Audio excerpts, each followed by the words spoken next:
Hello, everyone. Greetings and welcome to this Cellpress The Lancet webinar about perspective on autistic mental well-being, communications, and relationships. I'm Duc Le, Editor-in-Chief of MED, a flagship medical journal by Cellpress. This event is part of our celebrations of the 50th anniversary of Cellpress. I'm delighted to co-host this event with my Lancet colleague, Amy Slogrove, senior editor of the Lancet Child and Adolescent Health. Today is World Children's Day, and for this year, the UNICEF calls for adults to listen to the future. To quote UNICEF, by listening to children, we can fulfill their right to self-expression, understand their ideas for a better world, and include their priorities in our action today. As we gather today, we aim to break through stereotypes and increase autism awareness. In the next hour and a half, we have the privilege to hear from Dr. Sarah Chellappa and Dr. Catherine Crompton with their insight on the latest neuroscientific understanding and lived experiences that impact and foster positive autistic mental health, communication, and relationship. In addition, we'll hear from Professor Yi Wang about cultural acceptance and support for autistic children in China. Then Dr. Monique Botha will lead us in discussing how we can all contribute to this important conversation. After the panel discussion, we'll have the Q&A session between our speakers and the audience, moderated by my Lancet colleague, Amy. You can post your questions at any time in the Q&A tab. Thank you all for joining us for an enlightening webinar. And let me introduce the first speaker. Dr. Sarah Chellappa is an associate professor at University of Southampton in the UK. She is a neurodivergent self-advocate and a mental health lived expert. Her talk will be about autism and mental health challenges and roadmaps.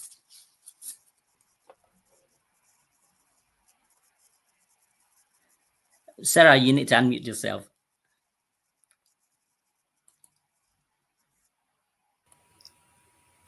Sorry for that. Thank you very much for the invitation. So this is a first for me because I'm actually a sleep and circadian neuroscientist. I work with how sleep and circadian rhythms affect mental health in humans. And like Duke just said, the reason I'm here is actually because I'm a neurodivergent self-advocate, I'm a social activist, and yeah, I'm a lived expert in autism. So the talk will be divided into two parts. The first is about what are the current challenges that we can find by being autistic and potential roadmap for solutions based on those challenges. So firstly, what are some of the challenges that autistic people face regarding their mental health? In the UK, approximately 80% of autistic people, they experience at some time point in their life either depression, anxiety, emotional trauma, substance abuse, and so on. However, the problem with mental health in the autistic community is that probably they're not being treated the way they need to or according to their unmet needs. What does that mean? For example, 20% of them actually feel that they're getting support. 30% of them feel that their practitioners, whether that's a clinical psychologist or a psychiatrist or another mental health consultant, provides them adequate support by understanding what is autism, just to name some of those challenges. And if we were to think what is the most dire situation one can have in mental health is when you reach a breaking point where you feel suicidal. So there are two components here: suicidal ideation, that's the thinking, the planning, and the behaviors that can lead to a suicide attempt, and the actual attempt. So when we look, for example, at suicide ideation, and this is a recent meta-analysis that was conducted looking at the research that was done in the past 10 years, what they can observe is that 1 in 4 autistic people, and here we're really talking about autistic youth, an age range between 10 to 25 years, they're going to have an experience of suicidal ideation. And while I don't show in this presentation, in the interest of time, 12 to 15% of those autistic youth will attempt suicide in their lifetime, which is far more than what you see in the general population, which is around an estimate of 2 to maximum 3%. And the question is, why would autistic people be at such a heightened risk of suicide? There are many factors that can lead to that. And in the interest of time, I'm going to cherry pick 2, which are co-occurring mental health conditions and social isolation and lack of support. So when we think about mental health conditions that co-occur with autism, I think the depression is probably one of those that is more strongly linked with suicide risk. That's not to say that they don't experience other mental health conditions. For example, anxiety is the most common, where you have numbers running between 70 to 90% of autistic youth experiencing anxiety. But depression is really like a biological factor that could lead to this suicide risk. So in this meta-analysis, that's also a recent study where they looked at the last 15 to 20 years of research on the risk of depression in autistic youth compared to age and sex-matched neurotypical controls. What they observe is that autistic youth, and here it's a little bit older, we're looking at an age group that goes all the way to 35 years, so we're really also including young adults. They have a 12% higher risk of having depression compared to neurotypical age and sex control. So yes, they are at a heightened risk of depression. And what could be the factors underlying that? So there are myriad. Some years ago, I put together this framework, which is the way one would think. And so how your thinking could lead to a depression and thereby potentially underscoring suicide risk. So for example, autistic people may experience challenges with executive control, for example, planning. They may experience challenges with movement control, which is the start and stop. So for example, you start something, you take forever to start something, but once you get going, you just can't stop. And that's what autistic lived experts call being in the zone, which is great because you can be very creative, but down along the line, it can cause autistic burnout.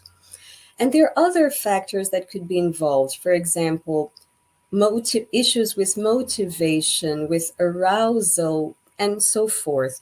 And this negative spiraling can cause a mind state that leads to depression. But not just depression, many other co-occurring conditions also share some of these pathways, including anxiety, and particularly in anxiety, social anxiety.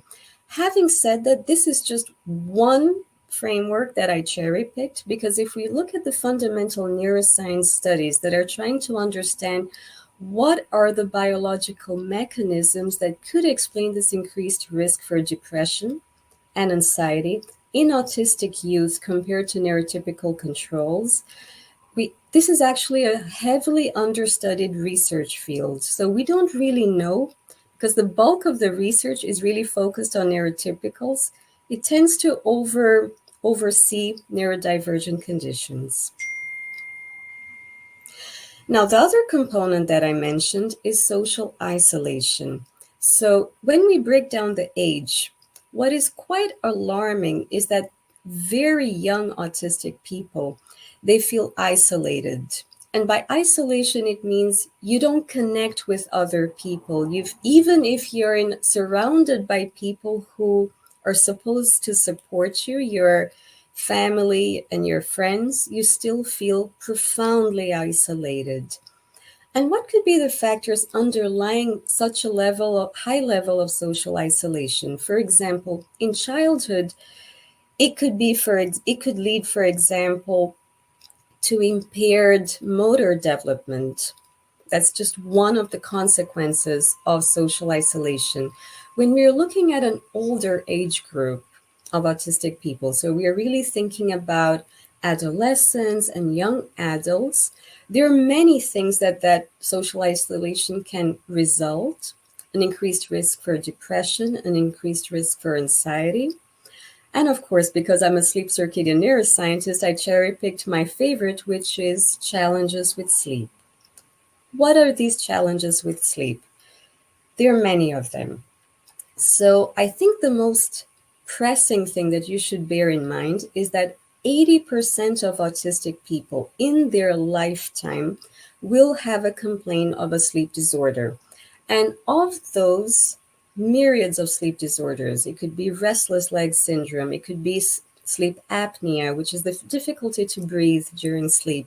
But by far, the most common is insomnia. We're really talking about in the autistic population, and here we're looking a little bit older age, so younger adults and older. Those numbers can skyrocket, depending on studies, anywhere between 50 to 80%. If you take in the UK, for example, where insomnia complaints are around 30% of the population, and where insomnia disorder, an actual diagnosis of insomnia is somewhere hovering around 10%, that's a much higher full likelihood in the autistic group. And what does this problem with sleep? And it's not just insomnia. Insomnia is just like the one people think about the most, is this difficulty to fall asleep, among other characteristics that insomnia is made of.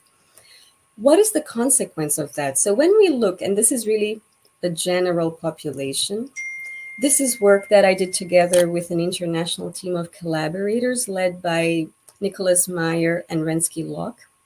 So what we put together is that there are many sleep and circadian factors. And circadian, in case you don't know what it means, is the near 24-hour biological rhythms that allow us to synchronize to the natural 24-hour light-dark cycle. And we need that for physiology, behavior, processing of mood, and so on.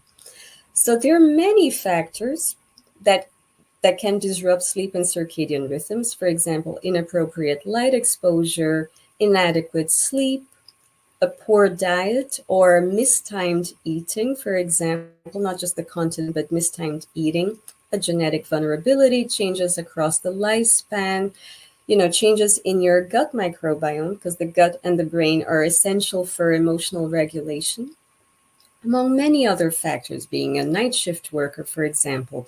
And all of this creates the perfect storm that can result in mental disorders. For example, most of these sleep and circadian factors, they can precede depression, anxiety, psychosis.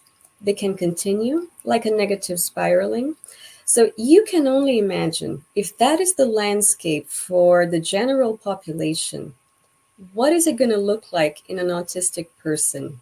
Truth is, we don't know. Like I mentioned earlier, the fundamental neuroscience that could explain the mechanisms resulting in a higher risk for depression, anxiety, and that increased risk for suicide ideation, we just don't know it. And that's where, as a lived expert, I really feel that the conversation between lived experts and neuroscientists, whether that is preclinical work or clinical trials or basic human laboratory studies, will be essential to make important breakthroughs.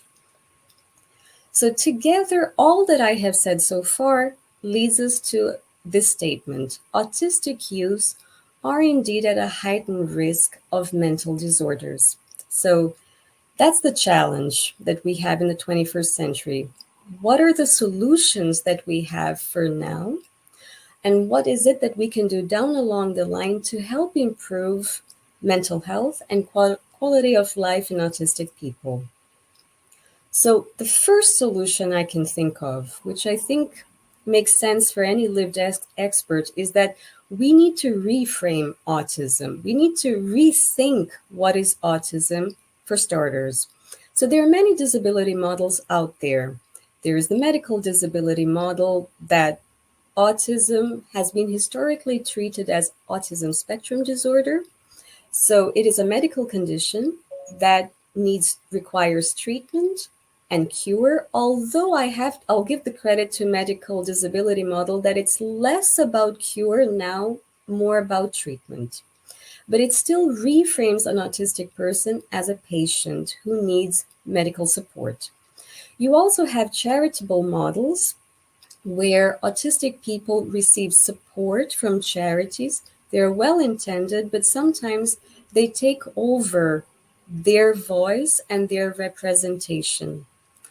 Then you have the more common, by common, I mean the one that's moving more in the future. That's the social disability model that really has started to take place in the last 10 years, where a lot of the struggles that autistic people experience could be due not because of biological factors, but because of the environment that was tailored for a neurotypical person.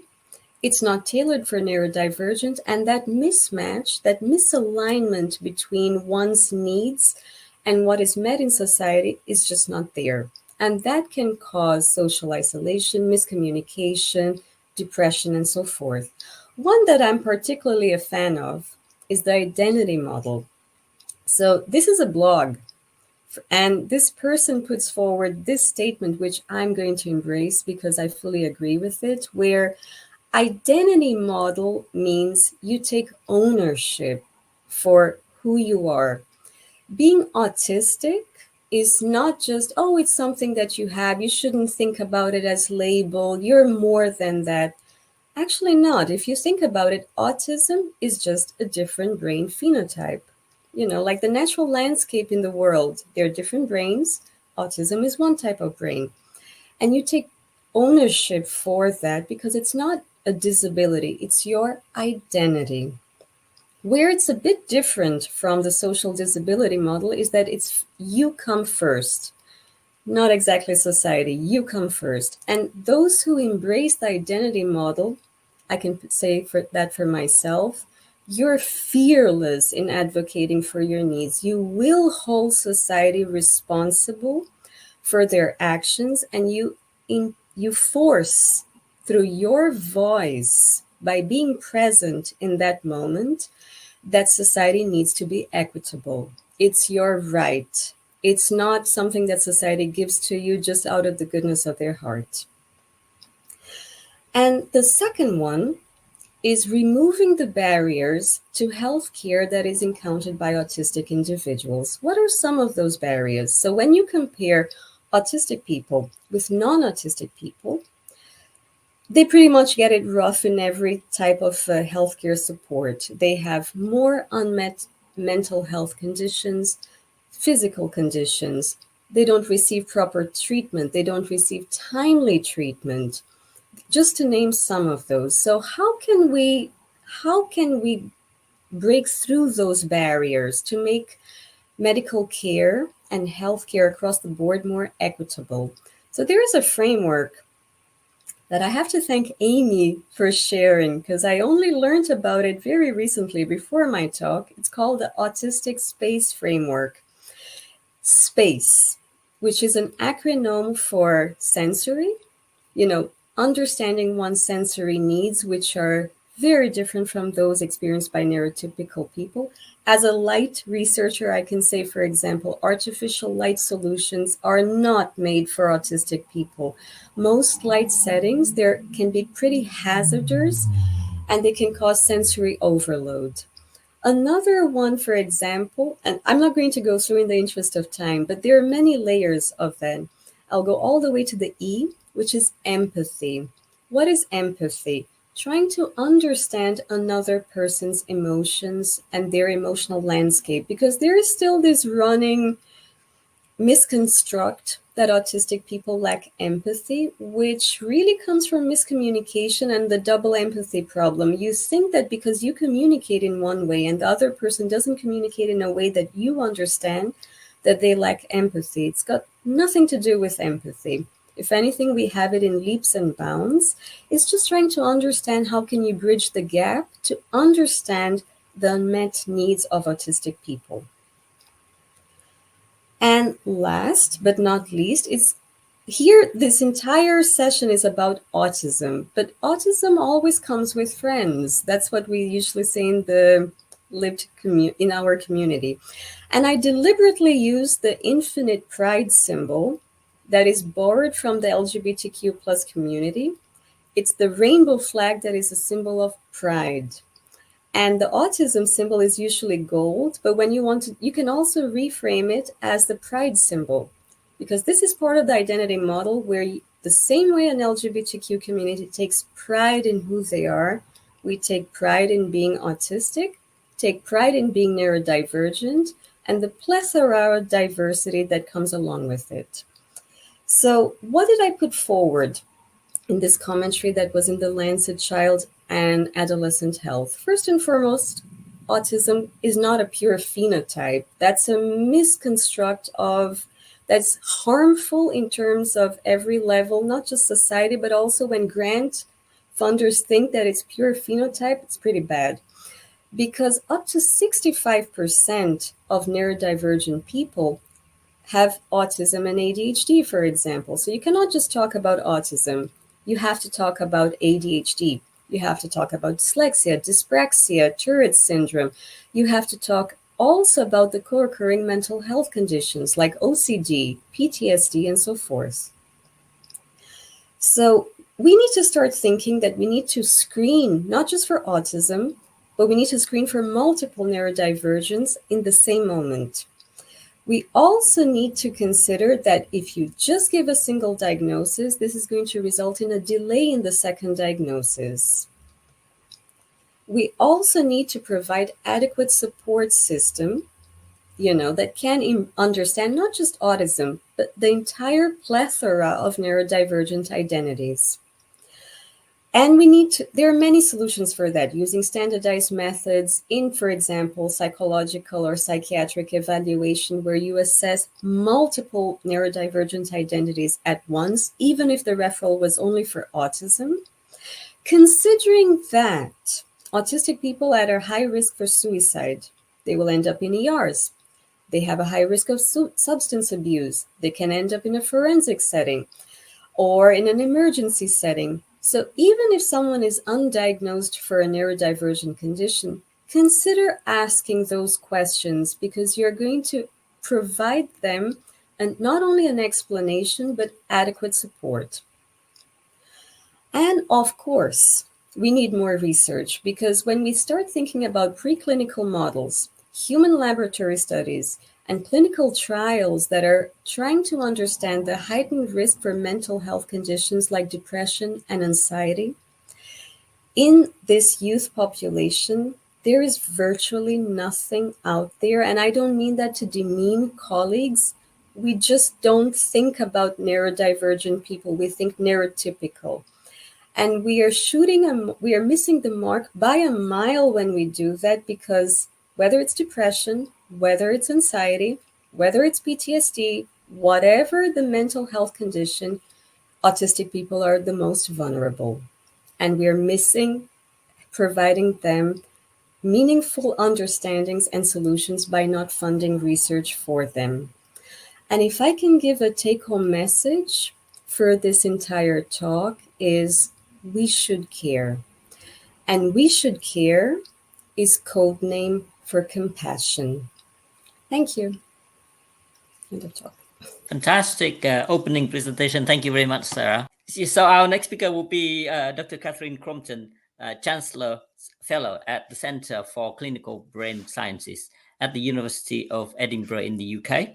Her research focuses on neurodivergence peer support in young children, and her talk today will be about communication between autistic people, a journey to peer support. Hi, thanks for having me today and for that lovely introduction. So I'm going to start by just giving a very brief overview of some of the way that autism is defined, as I'm not sure how familiar everyone will be here today. So clinically, autism is characterized by differences in social and communicative domains alongside restricted and repetitive behaviors and often sensory processing differences and differences in executive function. So in the DSM-5, the diagnostic manual, we see autism characterized there. And so here are the quotes from the DSM-5, characterized by persistent deficits in social communication and social interaction across multiple contexts, deficits in social emotional reciprocity, deficits in verbal communicative behaviors used for social interaction, for example, eye contact and body language, deficits in developing, maintaining, and understanding relationships, and an absence of interest in peers. So that's clinically. Similarly, if we look across to the psychological literature on autism, we see that the kind of key theme overarching so much of the research in the field is in differences in social cognition, social interaction, and communication. So the kind of some of the bigger theories are theory of mind, which has framed autism as being difficulties in understanding the mental states of others. Social motivation hypothesis suggests that autistic people are not intrinsically motivated to interact with others because they aren't neurologically rewarded in the same way as non-autistic people. And the broader kind of social cognition literature has explored how autistic people perform on lab-based social cognition tasks that are thought to underlie real-world interactions with others, such as understanding simple and complex facial expressions, understanding sarcasm and tone of voice, and have found that autistic people perform more poorly than non-autistic people on these measures. So clinically, psychologically, that's where a large body of the literature is. We also know that autism is a really heterogeneous thing. It's a spectrum. It can be very different for different people. We might expect, however, that because autism clinically in the literature is defined as kind of centering around difficulties in socially interacting with other people, that if two autistic people or a group of autistic people were together, that communication between these two people or between this group might be especially difficult. We might think that two people who both struggle with communication, perhaps in quite different ways, given how heterogeneous autism is, that interaction is going to really quickly break down. And we might expect that given non-autistic people have better, quote, social cognition, and that they would be a better social partner for autistic people because they're able to use their social skills to scaffold an interaction and understand their partner better. However, we have lots and lots of first-person accounts before we even get to the research. We have a whole body of first-person accounts from autistic people saying that absolutely is not the case, that interacting with other autistic people is easier, more comfortable, and much less stressful than interacting with non-autistic people. We hear from autistic people such as Jim Sinclair saying that being in a shared autistic space is easier than being in a non-autistic space. So just from this very, very first step, we're seeing quite a stark contrast in how autism is widely understood clinically in the psychological literature and how some autistic people are describing their experiences. And there is a theoretical framework that addresses this mismatch called the double empathy problem. So according to the theory of the double empathy problem, difficulties in interactions between autistic and non-autistic people are not due to some kind of fault in autistic social cognition alone, but instead due to a breakdown in reciprocity, in mutual understanding between autistic and non-autistic people. So the double empathy problem says when you have two people who have very different experiences of the world, very different ways of interacting with one another, they are both going to struggle to interact with one another, and that it's not the fault of a single person. It's instead a lack of being able to empathize with one another, and that being mutual kind of bidirectional breakdown. And so while the general narrative of the research literature has been autistic people have difficulty empathizing with others, the double empathy problem is really highlighting that these miscommunications and communication difficulties are a bi-directional problem, and that non-autistic people are also finding interacting with autistic people difficulty.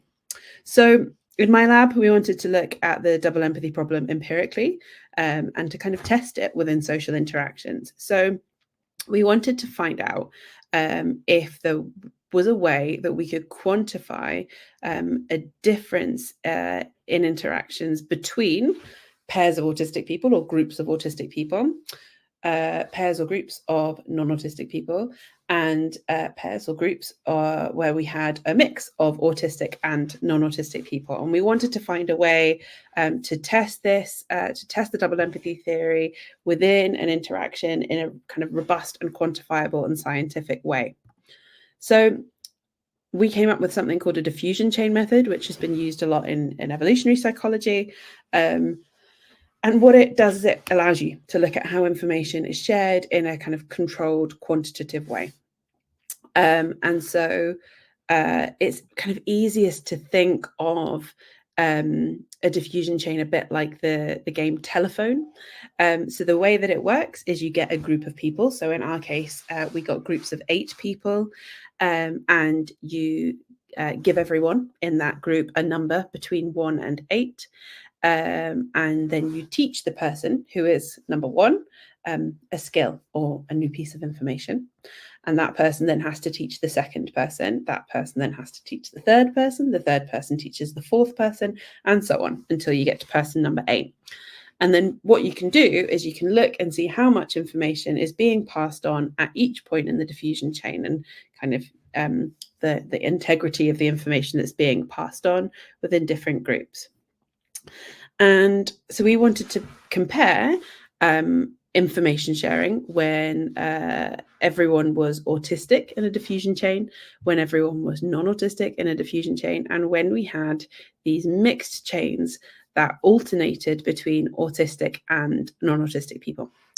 And so the task that I'm going to talk about today that we asked people to do is a story. So we told the first person in the chain a story. We read them aloud a passage, and we asked them to then share that story with the next person, and so on and so on. We used a few different tasks, but that's the one I'm going to talk about today. So here's what we found. And so what we're looking at here in this graph is how much story is being shared by each person at each point in that diffusion chain. So if we look at this graph, if we take the x-axis along the bottom here, we've got numbers 1 to 8. So that's the position someone was in a diffusion chain. So whether they were the first, second, third, 8th person. And then what we have up the y-axis is how many details of the story were shared at each point. And this is fairly small for me. I hope it's slightly larger for you. But we have here the blue line is the neurotypical mean. The green line is the autistic mean, and the yellow line is our kind of mixed alternating mean.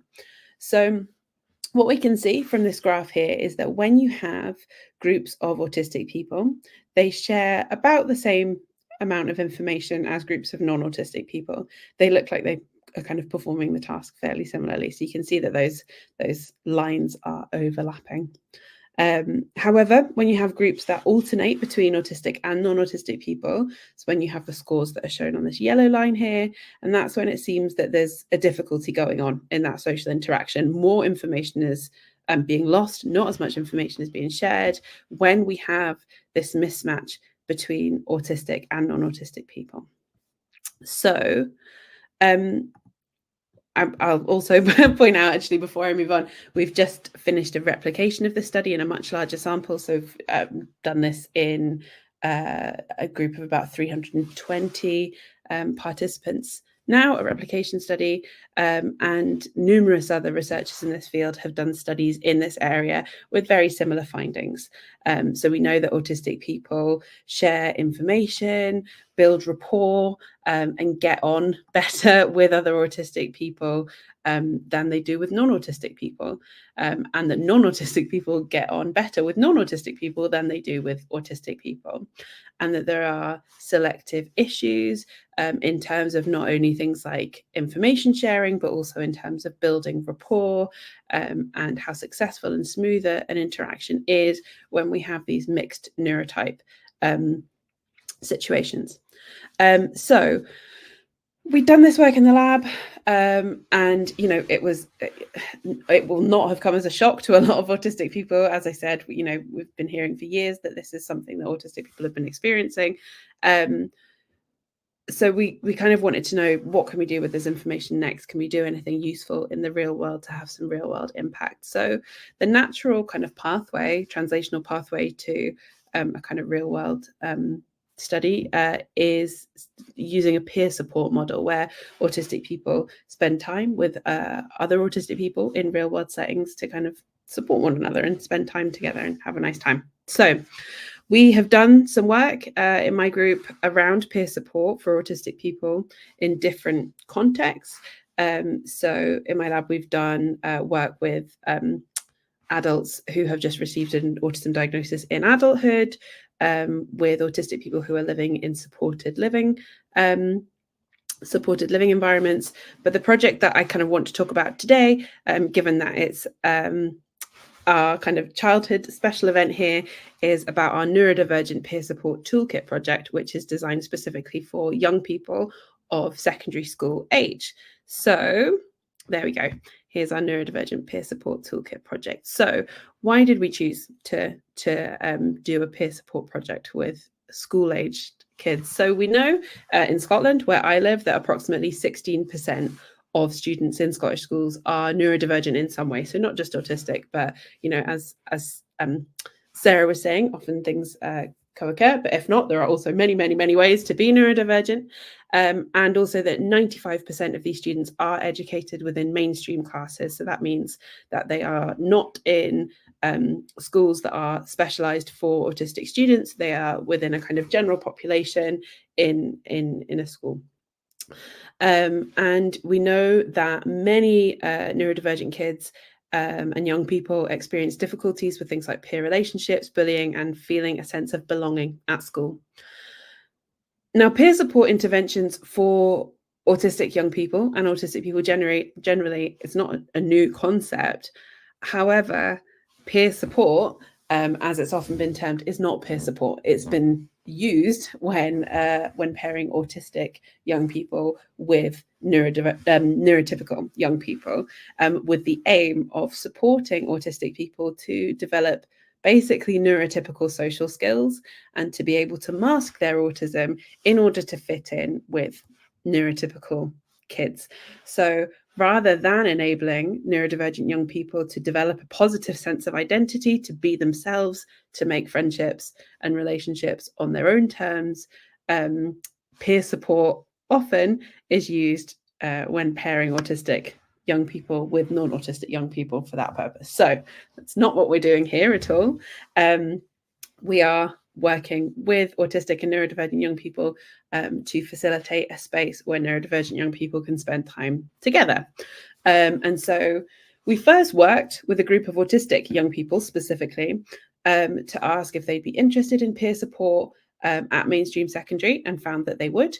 But they said that they would prefer peer support for all neurodivergent students, not just autistic people, to help create a more inclusive environment and give them an opportunity to share similar experiences and help them build a kind of wider sense of community. And so what we did is we ran we had two groups. They did multiple sessions to create our neurodivergent peer support toolkit. So we had one group of 8 neurodivergent young people, and we had one group of 9 adults who support neurodivergent young people in some way. So teachers, educational psychologists, parents, and things like that, many of whom were also neurodivergent themselves. And they helped us create these nest materials. So we had guidance for schools on how to run the groups, on how to facilitate student leadership within the group. So we didn't just have a teacher telling everyone what to do all of the time, but that the students felt a real sense of ownership over what they were doing, and how to kind of support the development of a peer space specifically for neurodivergent young people. We then asked schools had 4 schools use the toolkit over an academic year to establish peer support groups in a feasibility and acceptability trial. And at the end of the year, we ran focus groups and interviews with students and staff to find out how it had gone. So our staff facilitators had said that the NEST handbook, was very helpful in setting up the NEST groups and in promoting the group within the school, and in helping staff and students to generate their own ideas for the group. And that it encouraged facilitators to support the students in leading the group, which is what we wanted, and to take on different roles and responsibilities within the group. So a lot of staff kind of discussed the benefits of the NEST group for their students. So there's a quote here: the juniors, so the younger students in the school, meeting the seniors has been the biggest benefit.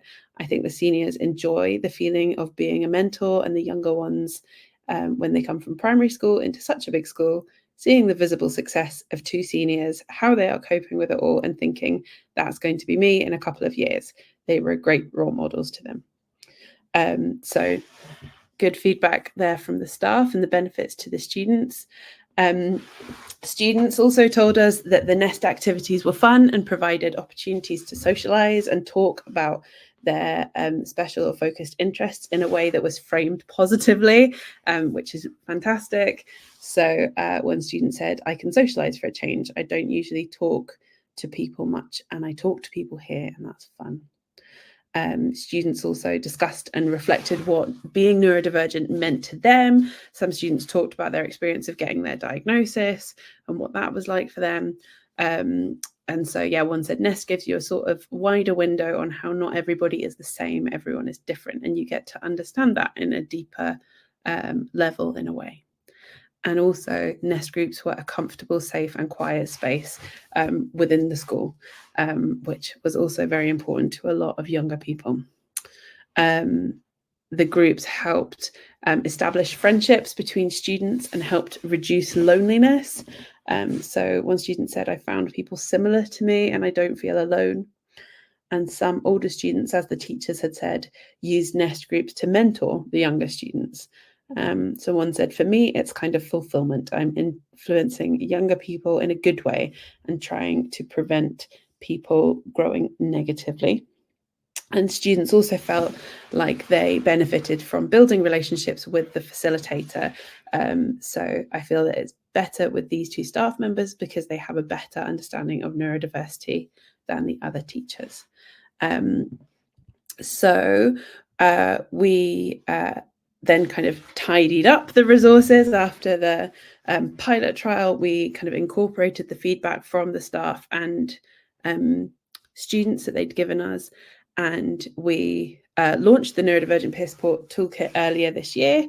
At last count, it's had just over 1,000 downloads, which is fantastic, and we're really pleased with it. And we've heard about NEST groups being set up across the UK, which is brilliant, and it's very we're really pleased that this kind of practical work has come out of our lab-based work too. So to finish up, the lab-based research has found that autistic communication is different to not autistic, but not deficient.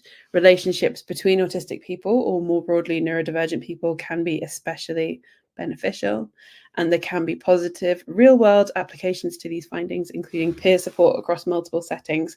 However, it must be true peer support led by the people who are using it and not governed by neurotypical norms. And that's me finished. Thank you. Wow, very enlightening talk. Thank you very much, Catherine. Let me come back to our second speaker, Professor Yi Wang. Hopefully the technology works this time. Yes. Over to you.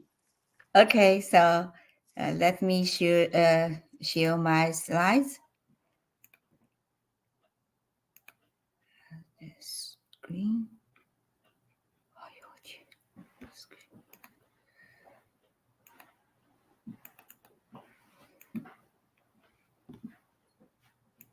Would you see the slide?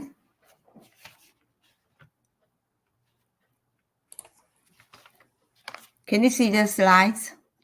I see the slides. Yes. Okay. So let me start. Dear colleagues, and good evening, good afternoon, and good morning. I'm very happy to share the topic about the social support for autism children under the Chinese culture background. So the autism is a major problem and important disorders to be overcome worldwide. And on the autism began in the 1982 in China. Professor Tao Guotai, a child psychiatrist from Nanjing Brain Hospital, reported 4 cases of autism for the first time, which attached the domestic attention and which was landmark events that autism was first diagnosed and reported in China. So this is the stage of the autism milestone in China.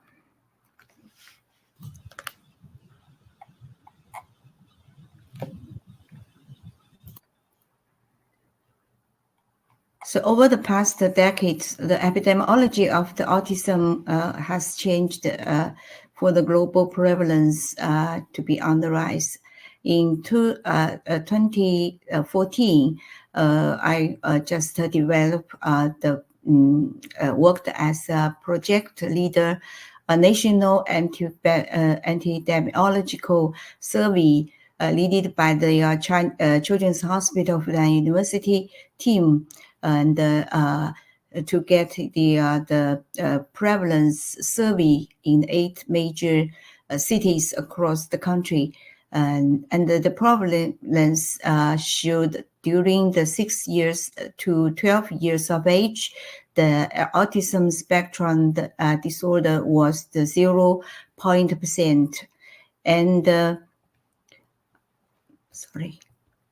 And at the same time, the past 10 years, the number of autism rehabilitation institutions has gradually increased, including the professional medical rehabilitation institutions, special education school provides rehabilitation training institution, community survey organization, and the comprehensive service platforms formed diversify the service pattern and provide the wide range of choices of the autistic patients. And similarly, there was the challenge in providing the rehabilitation service for the autism in China.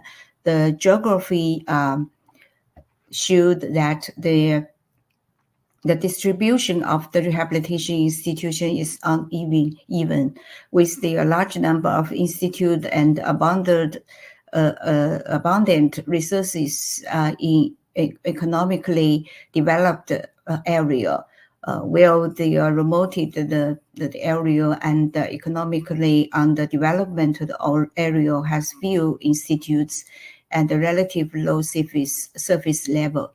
And there were great differences in the cross autistic patient to rehabilitation service.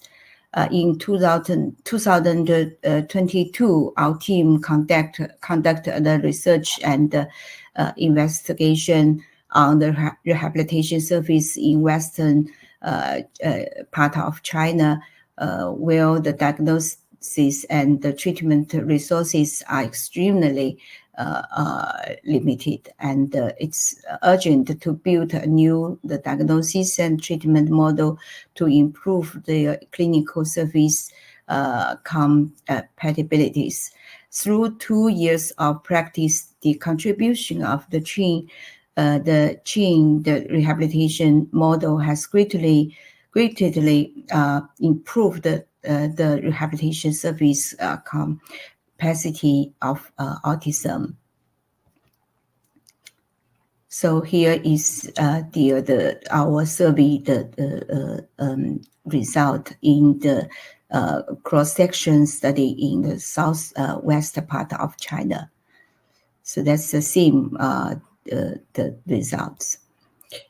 And in order to understand the level of awareness of the ASD among the healthcare workers in China, we conducted a survey in 2021. So the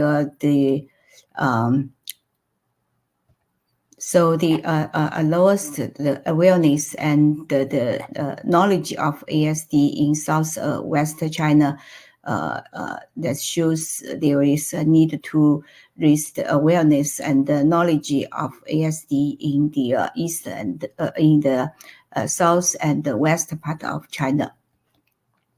So despite the rehabilitation subsidy, the policy, the rehabilitation treatment of patients with autism requires long-term investment, including time, energy, and the economic cost, which brings a heavy burden of family. And some families may not able to provide the continued and the stable rehabilitation support for the patients due to the economic reasons. So in our study, we investigated the burden of disease of children with ASD in China, and the results shows that the monthly cost of the medical intervention of the children with the autism is about the 1,000 and 100, more than 1,100 US dollars, and the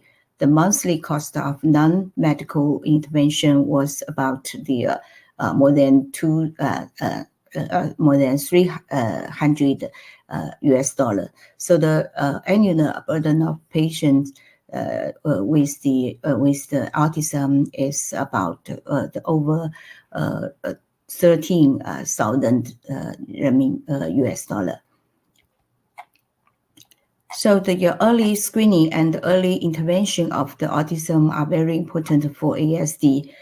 We just established the early screening network of the ASD in China, and this year the government issued the national wide the screening for the whole the population, the 18 months to 0 to 6 years of age, and many use the M-chart to screen the whole the people at the age of the 18 months of age. So that means through this project, the screening project, we can got the network of the early screening all of the country.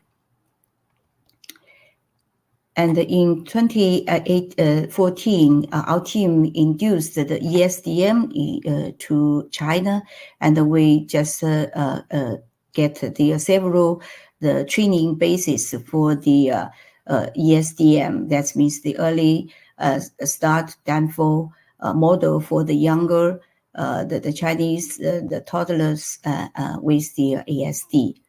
So we have the training base and the team for the early intervention for the patients after the early screening. And our hospital innovated for the established early screening intervention service for the children with ASD in the community. In Shanghai, we just to finish completed the more than 50,000 the young the people with the M-chart, and to have the establish the high risk the screening rate, get this rate about the 1 in 1,000. So we just transfer the high risk baby to high risk children with ASD to the transitory hospital, and to make the diagnosis, and then to give the early intervention. So in Shanghai, we just have the full the diagnostic and the intervention center. So the government to establish the quality control in Shanghai and in the other big cities to get the high the quality the screening and the early intervention in the country. So this is the early screening and the intervention for the ASD, and we use the M-chart and to get the patients with the screening project, and then to get the early diagnosis and use the ESDM for the ASD patient, and with the follow-up, and to get the database, and to evaluate the comorbidity of all the patients.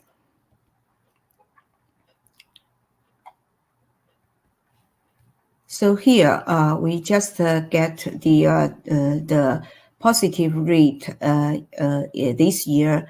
To get the positive rate of primary screening was the 3.66%. And the total number of secondary screening, the positive rate is 63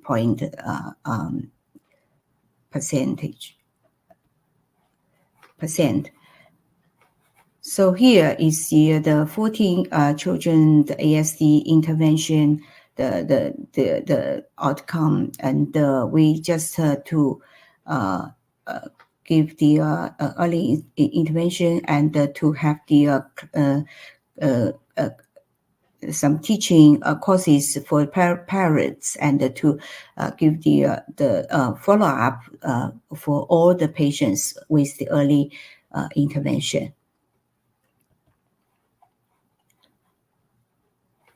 So here we have built the whole chain for the screening, referral, and the diagnosis and the rehabilitation, and to establish the integrated management model through the medical education and the cooperation with MDT for the ASD. So we just established the community early screening, the team in Shanghai, and also more than 1,000 the early screening doctors received the training by the different training base in our country. So we just established and to do the clinical study and the innovation, the test method for the high-risk infants, such as the eye shrinking and the neuroimaging and MEG, MRI, and EEG, and it was some genetic and some comorbidity evaluation. So by now, we just have the treatment strategy for the ASD patients, such as the behavior intervention, the medicine therapy, gene therapy. We just we are doing some preclinical study and the clinical study, the IND for the gene therapy for the Fragile X and the MACP2 and the P10 and the SHANK3 gene mutation. So we have some clinical trial and the preclinical study for the gene therapy for ASD, and also to do some the special diet therapy study, such as the ketogenic diet, and to do some TMS and some VNS study for the ASD at a primary the IIT study in Beijing and in Shanghai. And we also, according to the report published in recently, we just to do NCAP, the autism evidence and practice, the national clearinghouse to do some evidence based the practice and about the intervention. And also, we just established the support system. This is the construction of the supported system, and also we have the disabled persons federation, and also to support each ASD have been established the diagnosis. The patients hold the support for the rehabilitation every year, and according to the local government the rules, they can get the federation support for the rehabilitation and the clinical diagnosis. And we also have the special policy for the ASD patients, and to build some support system and rules for these patients and the families. And establish the many the autism fund for the patients. Also have some action for the awareness and for the some economic and the insurance coverage for the special cases.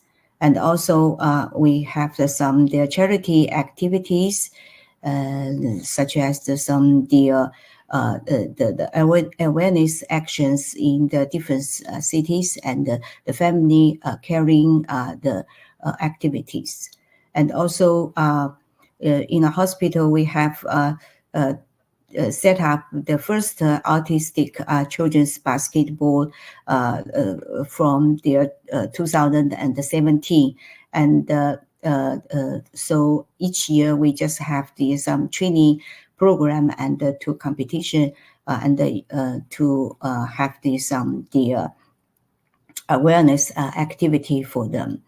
And also in 2015 we have the INFA, the International Autism ASD the conference in Shanghai. Many experts from the global come to and to give the many the teaching and the share the experience each other. So this is the clinical trial for the ASD in our country. Totally, by now we have the 74 clinical trials of ASD was enrolled, and this is the difficulties and the challenges in our country. Overall, after the decades of the development, the screening, diagnosis, and the rehabilitation of ASD has made recoverable achievement in China, but there are still the difficulties and the challenges, such as the short of rehabilitation treatment, talents, and early the screening, the model, and the rehabilitation institute to provide the effective supervision, and also the clinical research and the comprehensive support system. Thank you very much. Thank you very much, Professor Wang. It's really inspiring to hear about all the work that you've been doing in China. So let me turn out to our fourth speaker, Dr. Monique Botha, research fellow at Durham University in the UK. Their research interest covers neurodivergence and mental health, and they will lead our panel discussion with the other speakers.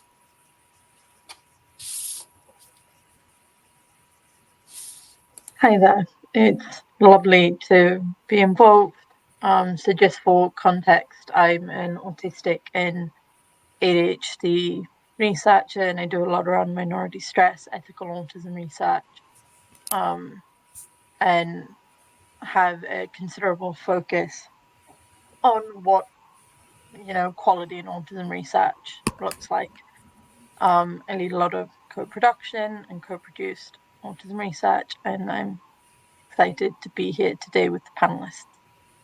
I think, having listened to everyone's really interesting talks, maybe a good place to start is about some of that quality. So, for example, autism research itself has moved on in the last 10 years, and there's an increasing focus on, ethical autism research. So can the panelists speak to, for example, involvement of neurodivergent people in their neurodiversity research, and if and how neurodivergent people were involved, and what they think the future of this research really looks like? I'm happy to jump in first, if that's okay. Sure. So I use participatory frameworks a lot in the research that I do. Participatory research and using participatory frameworks is not only important for good science and for making sure that the research that you're doing is accessible and is something that will work for people to take part in, and if a translational pathway comes from that they will want it and will use it. But it's also a moral imperative, right? We should not be doing research that is not important to people. We have a duty as scientists to be making sure that the people who are the kind of end users, I guess, of the work that we do have opportunities within research to share their views and to direct that research, because it is the research that will have a significant impact on their lives. And so, yes, it's, it has practical benefits, and it's also, I think, a moral responsibility of scientists to be using participatory frameworks across all types of research studies. And in terms of my own research, we use lots of different participatory methods. The NEST study that I talked about today, obviously, like I mentioned, we had, it was very important to us that the kind of NEST materials were designed by neurodivergent young people, because there are so many interventions, I guess, and other kind of tools and materials out there that are designed by non-autistic, neurotypical adults who really do not have a clue, with the best will in the world, what neurodivergent young people want. Neurodivergent young people at school, they are a world away from them. So we wanted to tackle that by facilitating neurodivergent young people to create their own supports, and it's been really successful. But yeah, we've managed to make participatory research work in other types of designs where it's not as, there's not quite as linear a pathway as there was in NEST. But yes, certainly it's I think, super important part of doing research in this area.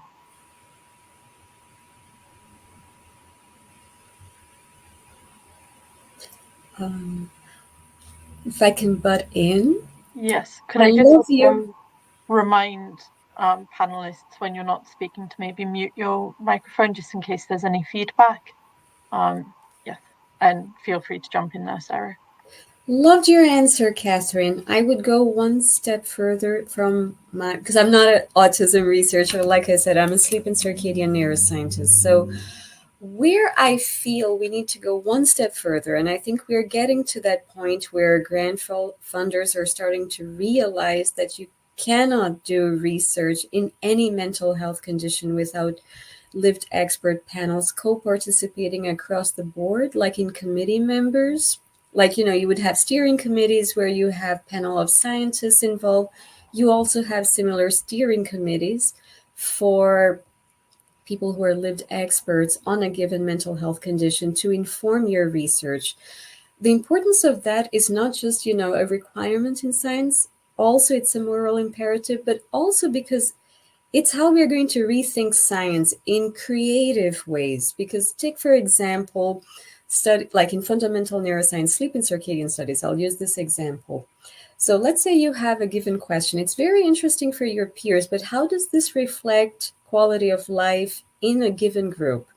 So if you would rethink it the other way around, you actually, before you design your study, before you even have your research question, have a conversation with a lived expert. So let's take anxiety, for example, because I'm also an anxiety lived expert.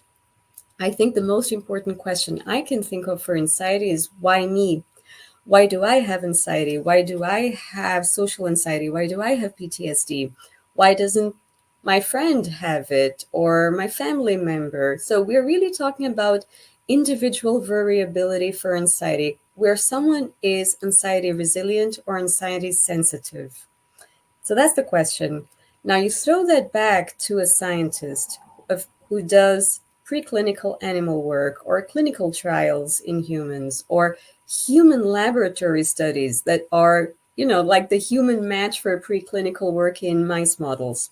So that question back, you're going to find creative mechanisms, new mechanisms you didn't think of, that will help you better understand what the problem is, how does that biological mechanism interact with your environment, and start thinking of evidence-based strategies like behavioral interventions that are aimed to, ameliorate that given mental health condition and improve quality of life. So it's I think that where we're getting to the point is going beyond just participating in the steps, coming up with the ideas, because some of these ideas are elephants in the room, or they're just hiding in plain sight. And they're the most interesting questions. And we're just asking the same questions over and over with different methods. So, having lived experts on board, co-creating science with you at the level of the research question itself, so at the outset of anything, before it becomes a grant,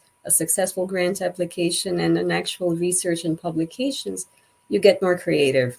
And it's a nice way to rethink science.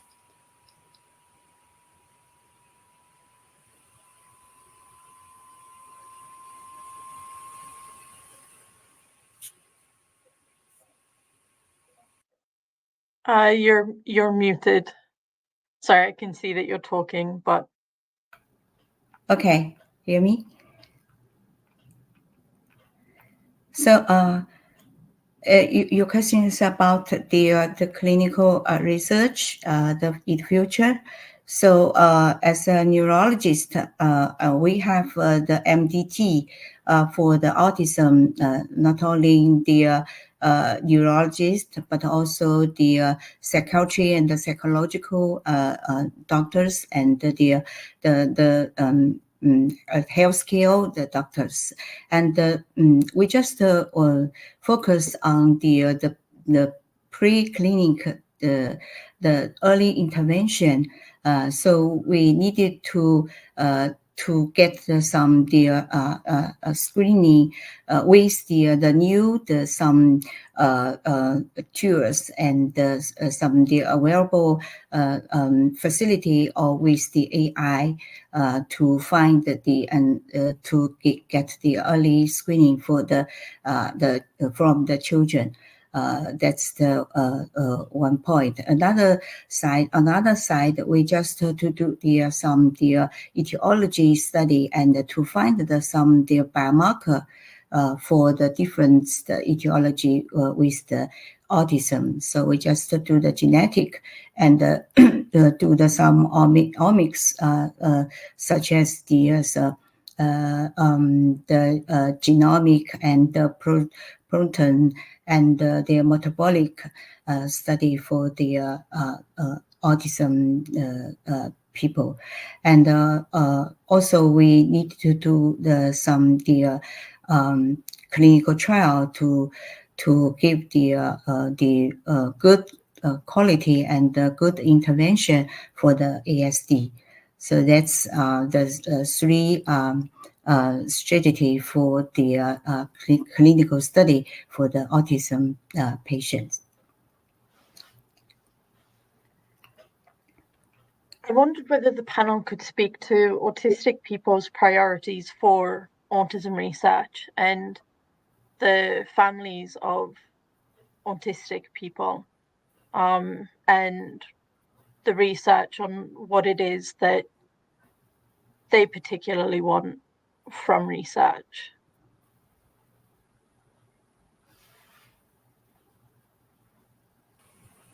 Can I butt in?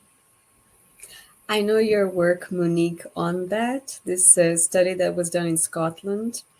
I couldn't agree more that this is needed. It's what exactly, circles back to what I was saying. Coming up with the real questions and throwing it back to the scientific community. So I'm going to have to sell myself on this one. I said it a million times. Sleep and circadian neuroscientist, going to throw it back to me. It's the sleep problem. So I think every autistic person at some time point in their life, they have a sleep problem. And it's not a trivial problem because it goes on for since childhood all the way to adulthood. You start, because you don't know what to do with your sleep problem, you're going to start increasing alcohol use, thinking that that's going to fix your sleep problem, when in fact, all it does is to, curtail your actual sleep, reducing, for example, REM sleep duration. And that's very problematic. So it's a valid question that autistic people have. Why do I have insomnia?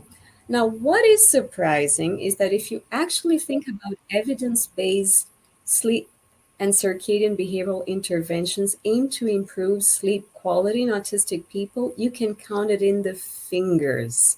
The studies, the clinical trials that are out there, it's not even enough to do a meta-analysis, which is quite surprising.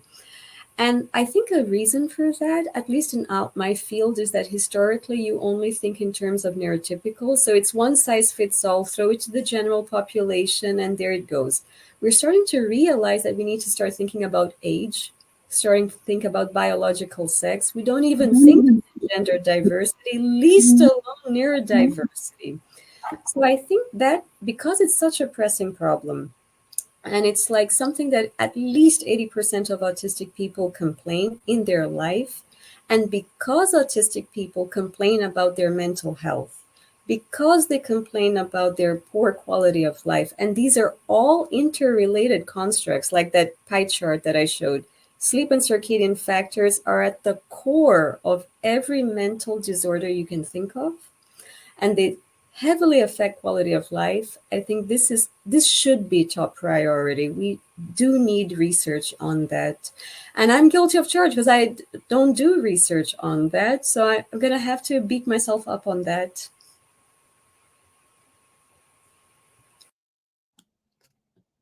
I'm happy to dive in here. Oh, yes. No, I am unmuted. Hi. So with the disclaimer that I'm only really familiar about the kind of autism community research priority kind of stuff that is coming from the UK. So I worked with Monique on a Scotland-wide priority setting study for autistic people, but there is also a UK-wide study that was done a wee while ago now. And it was done done in collaboration with the James Lind Alliance, which is an organisation that helps particular communities create their kind of top 10 items for a research agenda for whatever that kind of community is. And they did that in collaboration with Autistica, which is one of our kind of large autism charities in the UK, and it aligns very closely with the one in Scotland that Monique and I had worked on, and I think really kind of two things from it. The first is that the priorities are largely around mental health intervention, adaptation to make them suitable and accessible for autistic people, and also adapting things like health and social care for autistic people to ensure that the support that's provided is effective and is accessible. And that is where the research funding should be going, if that's what the community want.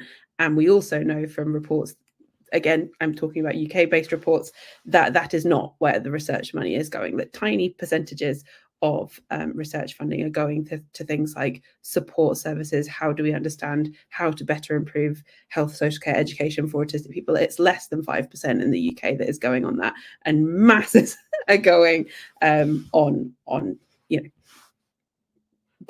treatment studies, basically, which is a huge problem. I hope that there will be a shift there.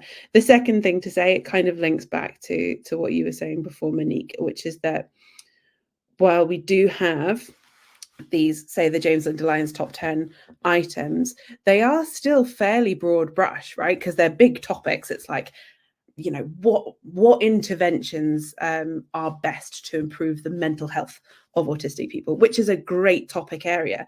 But within that, we have, do you mean pharmaceutical interventions? Do you mean non-pharmaceutical interventions? By mental health, do we mean depression, anxiety, or are we talking about things like bipolar and schizophrenia? What are we talking about here when we have this broad brush priority? And I think when we are getting into things like that, this is where participatory research models and methods can be really useful to make sure that within these broad topic areas, we're still addressing things that really matter to autistic people. We know the broad topic means a lot, but the broad topics are broad, and they will only be achieved by probably quite a lot of studies in each area. So yes, I can't really speak to anything out with the UK, I'm afraid, because that's very much my own understanding and my own knowledge. But yes, I'll finish there. Oh, wonderful. Is there anything you'd like to add before we finish up? Because I'm acutely aware of time. I think we've only got a couple. Well, I think our time's just about up, but feel free to throw in one last comment.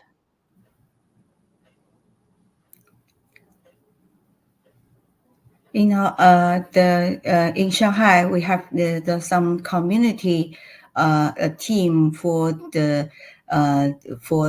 provide the priority the intervention and to care for the patients with ASD. We have tried to do some traditional Chinese medicine, some massage, and to use the music therapy for the patients with some sleep disorder and with some behavior problem. Maybe we can help not only by the clinic, also by the community, multi intervention for the patients with the sleep disorder, something. Thank you so much, all. I think we're due to move on to the next panel, but just keeping an eye on time, because usually I'm not so great with time, but my timer was set. That was super. Thanks, Monique, for handling that panel discussion. Thank you to all of our presenters. I think, unfortunately, we probably haven't got time to take any more questions to the panelists from the audience. So we're going to let the panelists off the hook with any further questions. Thank you. Many have already been answered in the Q&A and in the chat. But I thought I would just kind of summarize what the themes are and reflect back maybe on some answers from the presentations that we've heard. And that I think a lot of people in their questions are really, really interested and concerned about how to support autistic people in their families or in their community. And so a real desire to understand more about Catherine's Nest intervention and more in terms of communication, and questions around what families can do to support autistic children. I think for me, the takeaways from the presentations are really that whether we view autism as a deficit and a disorder, and something to be sort of intensely medically managed, or whether we view autism as an identity with a diversity of both strengths and struggles that can benefit from support, are really two very different paradigms. And that what I hear overall with all the presenters' really good intentions around supporting autistic people is really our need for respect for autistic people, respect for what autistic people are saying about their needs and what can support them, and understanding that autistic is not deficit or disorder, that it's a difference that all of us in society really need to be learning more to understand about, and to shift our paradigms in thinking, and not expecting so much actually in terms of change in external behaviors from autistic children and people themselves. Yeah, I think definitely for all of us as researchers, as clinicians, as scientists, as parents, as families, as communities, whatever your role in this space, I think it's really up to us to be listening to autistic people, to be listening to what their priorities are, and to be understanding that they're a part of our human diversity, and yeah, the best way that we can support them is not by pathologizing, but understanding and recognizing their diversity and autism as an identity. So I'll leave it there. Thank you for all the questions that did come in, and over to Duke to close. Thank you, Amy. And a special thank to all our participants for actively engaging with the questions. And we apologize for if we couldn't address all the questions due to time constraints. As we wrap up this fantastic webinar, I extend my heartfelt gratitude to our wonderful speakers again, Sarah Chellappa, Yi Wang, Catherine Crompton, and Monique Botha, for generously sharing your insights, experience, and expertise on autism. A big thank you to our dedicated marketing and operational colleagues at Cellpress and The Lancet for making this event possible. And finally, a sincere thank you to all our enthusiastic audience for your active participation. Shortly after this, you will receive an email with a survey, and we would greatly appreciate your feedback. I hope today's discussion has enriched our knowledge and inspired positive action. Thank you, everyone. Thank you. Bye-bye. Thank you.